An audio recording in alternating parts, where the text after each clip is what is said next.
Hello, welcome back. I'm Ron Mullet. In this video, I'm going to show you how I make this Mahogany and Curly Maple jewelry box. It has 2 drawers with very smooth velvet and dividers inside. The top has a mirror with dividers and velvet, and also velvet wrapped around some foam to put those special rings. I'll also show you how to visualize the front of this box without having any drawings. I'll also show you a way to mount the hinges so that this top fits perfectly smooth all the way around so that you don't have to do a lot of sanding to make everything line up. So let's get started. The first thing I'm going to do is cut this walnut board into the rough dimensions that I need to build the jewelry box. It's 1.5 inches thick, so I can resaw this and get 2 jewelry boxes out of this because the sides of the jewelry box are 5/8 of an inch.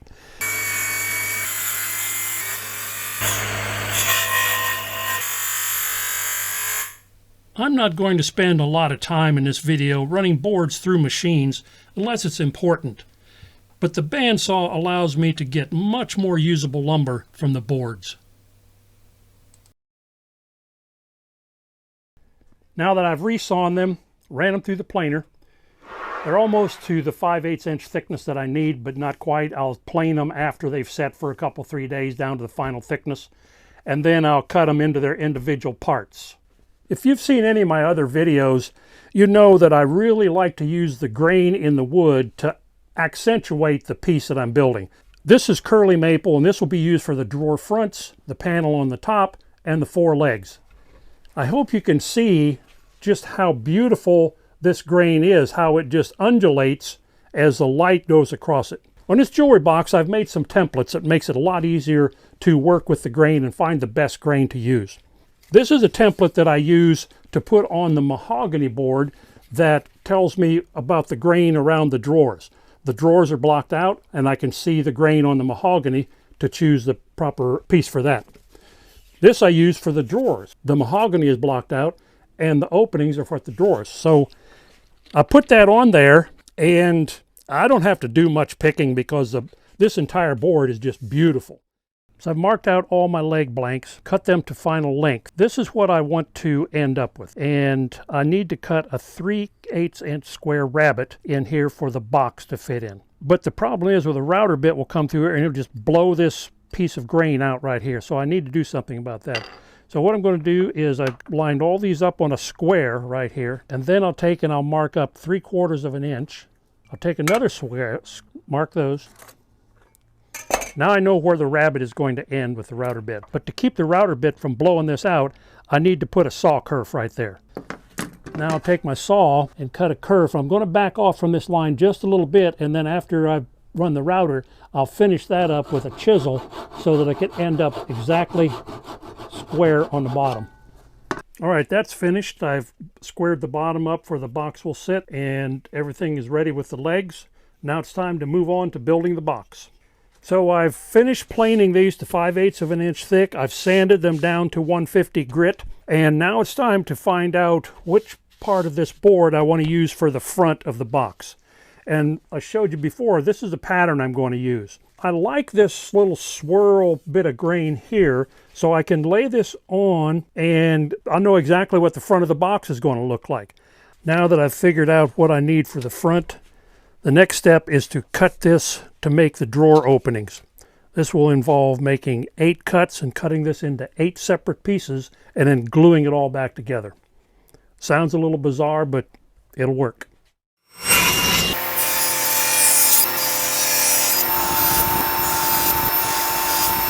So here's that board after all the cuts. Now to put this back together, I'm going to remove the drawer fronts. And then I'll just start building it back up. Bring these pieces all in, slide them down. I put reference lines on them so I know exactly where to put them back together so that the grain matches and the dimensions all stay the same.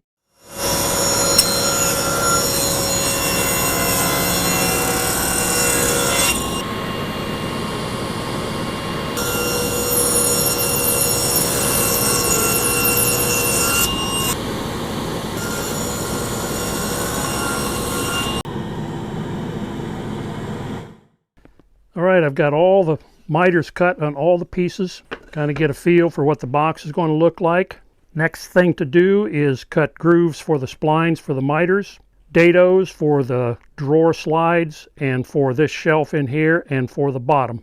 I just wanted to take a second, since this is all completely assembled, cut out, 45s, how much these templates can really help you visualize the box before you even make any cuts.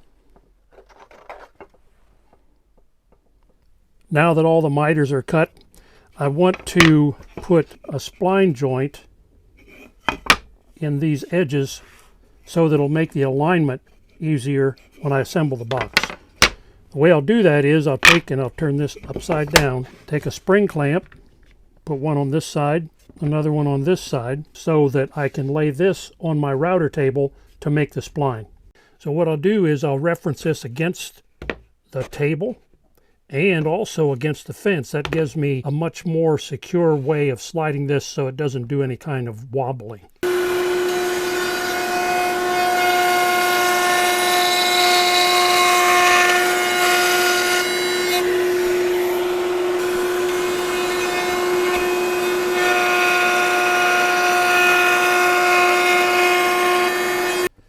The grooves are cut in the miters.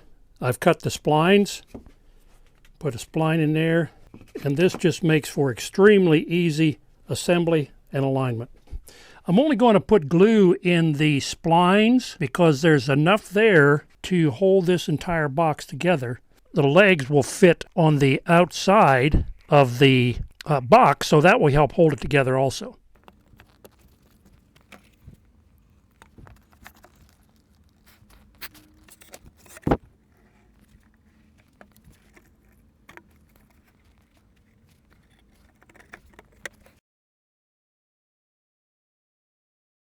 Now the way I'm going to clamp this is I've taken rubber bands, tied them together, and then took a piece of long Velcro, and that way I can adjust the tension of these rubber bands.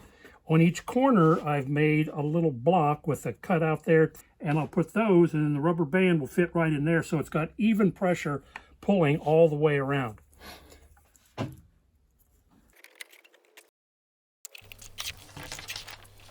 The edges of the box are very sharp and can cut you. Don't ask how I know. They will also damage very easily. Check it for square. Perfect. So the boxes are out of the clamp, and now it's time to fit the drawers. But the first thing I need to do is cut the front of the drawer. And to find that dimension, I've taken a piece of wood and put it so that it's a 32nd of an inch narrower than the drawer slides. That will give me that much play within the grooves that will be in the side of the drawers that ride on these drawer slides. All right, my drawers are completely finished. Got the pins in the joints and they fit in there very nicely. I've got that 32nd of an inch side to side play that I wanted. The next step is to cut and fit the curly maple fronts. All right, I've planed the curly maple down to 5/16 of an inch, and I've cut it in half so that the grain matches. When I fit these to the openings, I don't want to remove any wood here. I'm going to take it off all off of the outside edge so that when these go in, there will be continuous grain between these two pieces. Okay, now after some extreme fine tuning, I got these to fit in here. And I have that 32nd of an inch reveal. These drawer fronts are proud of that, just to give that little bit of a reveal right there. And I kept the grain flowing between the two drawers.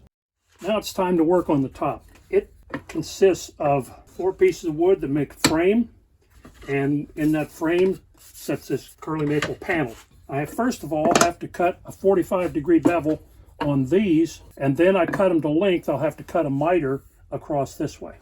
Okay, I've got all the bevels cut on the 4 pieces that go around the top. I start with the end pieces first. They have to be precise so that it fits down this bevel perfectly, meets in this corner, and it has to be flush here and no movement sideways. Now this has to be an extremely precise cut. I cut one end first, and then I sneak up on the other end. And I mean sneak up by cutting just whispers of wood off of there, because it has to fit flush across the front.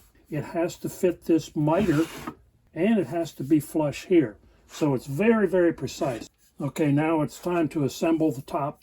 I've cut an 1/8 inch groove. I've also cut an 1/8 inch rabbet, and that will fit into the groove, and that will also give it an 1/8 of an inch reveal all the way around the box. All right, I've got the panel installed in the rails. I won't glue this joint here because this glue surface all the way around is plenty to hold it.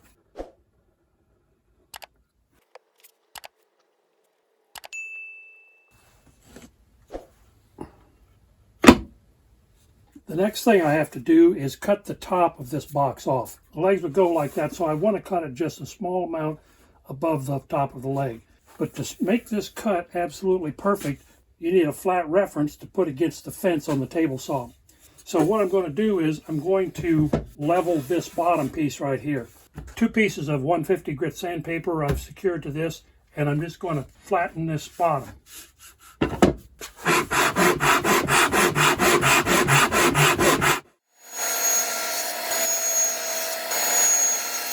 Now before I make the final cut, I've got a piece of wood that's an 1/8 of an inch thick, which is the exact width of the saw blade, and secure it. That way it'll keep this top from moving as I've cut that bottom. After you've cut the top off and done the final sanding, this is what you want the front of the box to look like. No visible seam. When you open it up, there it is. The velvet I've chosen, it's a very high quality velvet. It costs like $30 a yard. I'm going to lay it out, and then I'll lay the piece of poster board on top of this. I've sprayed the adhesive on the poster board. This feels beautiful. It's just so soft. Perfect for the lining of a jewelry box. I've got the dimensions laid down on the poster board, and what I'm using is this fabric cutting wheel.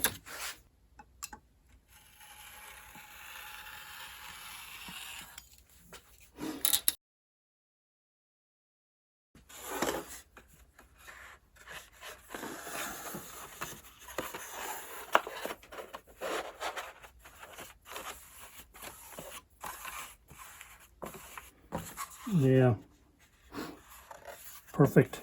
I've made the handles for the drawers. They're made of babinga. I used them from a larger piece of babinga. It's just beautiful wood. I've cut a cove on both sides so that you have a place to put your fingers to help grip it.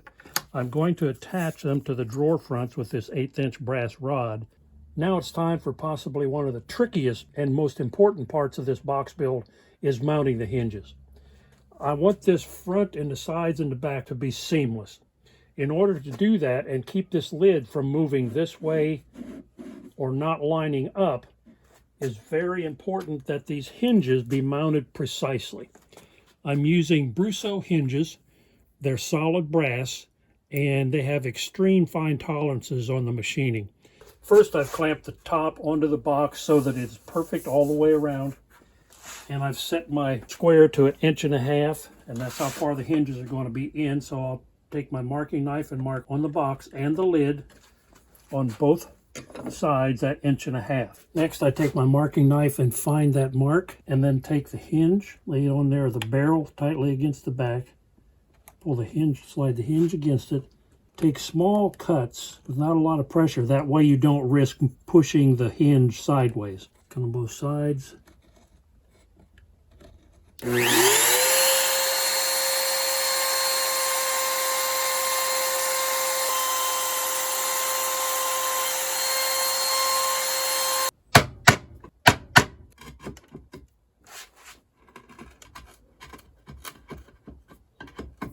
To drill the holes for the hinges, I'm using a centering bit.